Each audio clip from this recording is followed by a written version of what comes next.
साथ राघु व्यास जी बैठे हुए हैं। ढोल गंवार शूद्र पशुनारी जो शब्द बोल रहा है ये राम विरोधी बोल रहा है, समुद्र बोल रहा है। समुद्र राम के विरोध में था, बिल्कुल विरोध में था, वो जाने नहीं दे रहा था, वो बहुत भयंकर रूप धारण करके खड़ा हो गया था।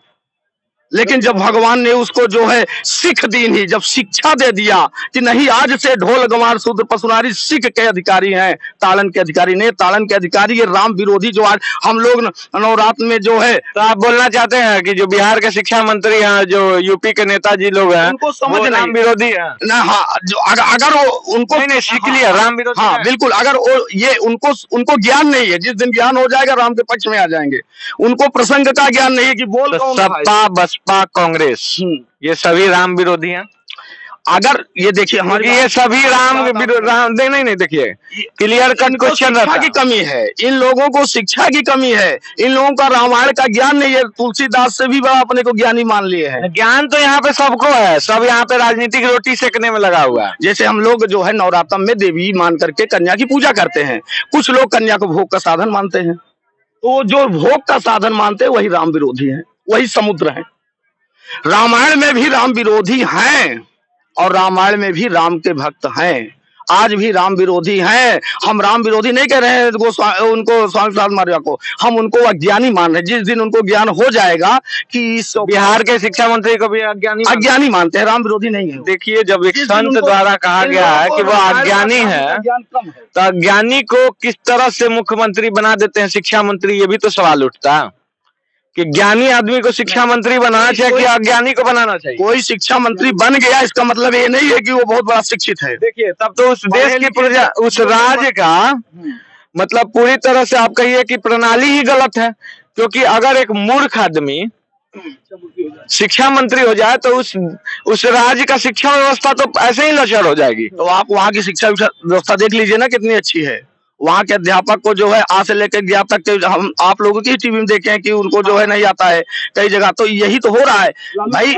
देखिए उनको आध्यात्मिक शिक्षा की लालू प्रसाद तो राष्ट्रज्ञान नहीं आता था, राष्ट्रगान हाँ नहीं आता था। कहाँ बोले कोई भी शिक्षित व्यक्ति जो है राम विरोधी नहीं हो सकता।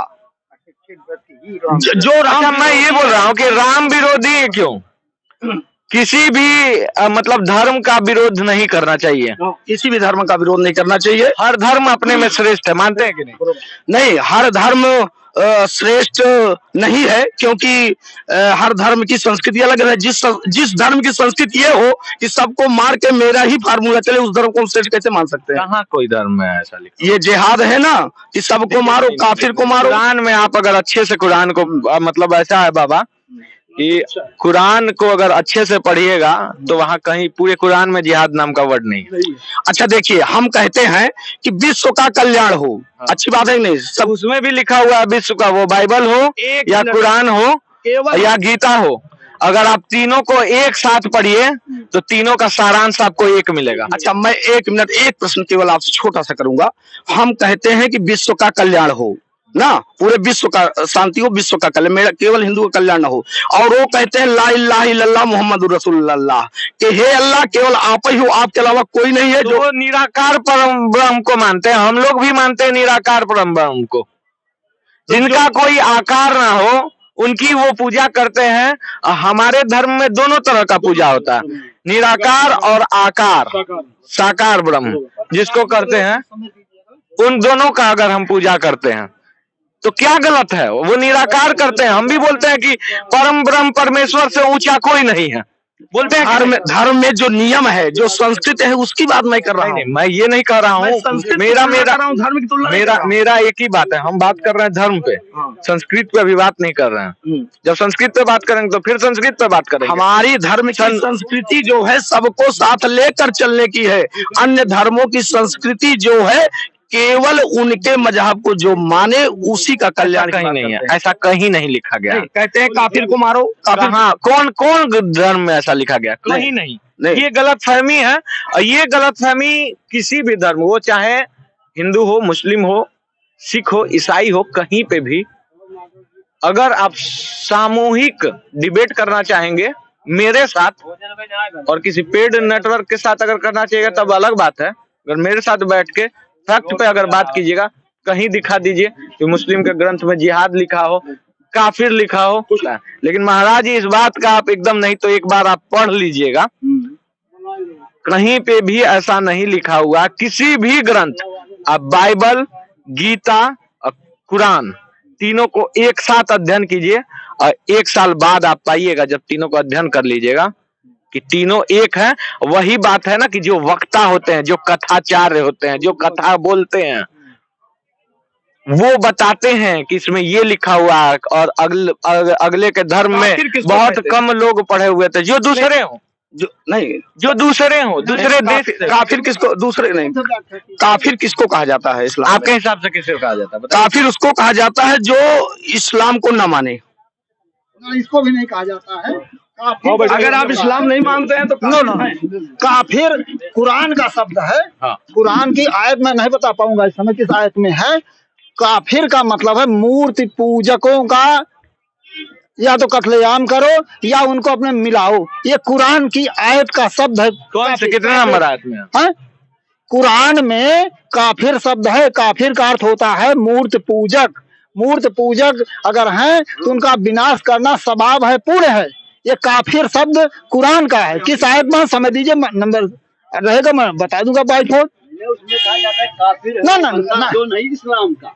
हाँ, तो काफिर है वो बंदा, उसके साथ क्या सलूक करना चाहिए? उसके साथ क्या सलूक करना चाहिए? हाँ जी, बोले क्या बोल रहे थे? अरे काफिर है वो बंदा जो नहीं इस्लाम का, को न माने उसका वो काफिर है, इसलिए उनको कहते हैं। इसलिए वो जितना संसार में सब मुसलमान ही हो जाएं, वही जरूरत है उनकी, और दूसरा कोई न रहे। उसी पर चल रहे हैं। अच्छा, ये जो इतने बकरे काटे जाते हैं, काफिर का असली अर्थ क्या होता है?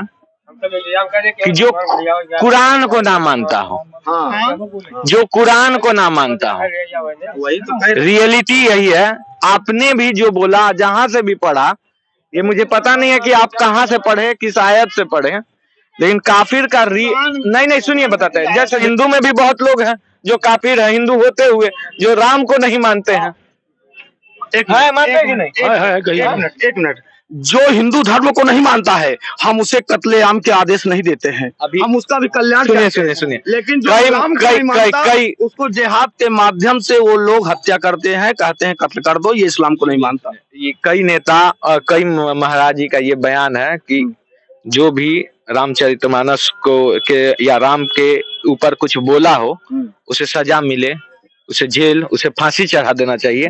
फांसी चढ़ा देना भी तो वही हुआ। नहीं, कौन कह रहा है? गुस्सा में कोई भी वर्ड, देखिए वर्ड पे डिपेंड नहीं है। हमारे मुंह से आपको नहीं सुनिए, वर्ड पे कभी भी डिबेट नहीं होना चाहिए। बराबर, वर्ड पे, क्योंकि जो शब्द होता है वो 2 तरह के होते हैं। या फिर वो शाब्दिक शब्द होगा, सही होगा, या फिर वो गलत होगा। एक ही शब्द से कई मायने निकाले जा सकते हैं। ठीक से नहीं सुने, मैंने ये कहा कि ये जो राम के विरोधी हैं, इनको शिक्षा की कमी है, इन्हें शिक्षा दे करके समझाया जाना चाहिए। मैंने इतना ही कहा, फांसी की बात नहीं किया, अन्ना मैंने जेल की बात किया। उन्होंने भी कहा कि जो, अच्छा ये बताइए, एक मिनट, कहाँ पे अगर काफिर का मतलब होता है कि कुरान को ना मानने वाला, कुरान को न मानने नहीं है काफिर ना मानने वाला। ठीक, हाँ, तो जो कुरान को नहीं मानता है, उसे धरती पे रहने का अधिकार नहीं, ये भी कहता है। इसको भी जोड़िए आप। कहाँ लिखा ये इस्लाम कुरान में लिखा हुआ है। ये मुल्ला लोग चिल्लाते हैं, ऐसा कहीं नहीं। यही ना बोले, बोलते हैं, यही ना बोले हम कि जो बताने वाले होते हैं हर धर्म, एक हिंदू धर्म में ही ऐसा है कि आपको सही तरीका से बताने वाले मिलेंगे, लेकिन और सब धर्म में क्या बात है कि बहुत कम जानने वाले होते हैं, और बहुत कम जो जानने वाले होते हैं वो बढ़ा चढ़ा के बता देते हैं, उसी को पालने वाले बहुत ज्यादा हो जाते हैं। ये बड़ी कवरेज, राम पे बड़ा डिबेट जो प्रयागराज से प्रारंभ हुआ, अयोध्या में जाएगा, संगम तट से राम पे बड़ा कवरेज आप देखे हैं। अभी कल आप देखेंगे अयोध्या से राम की लीला। देखने के लिए बने रहे खबर फर्स्ट।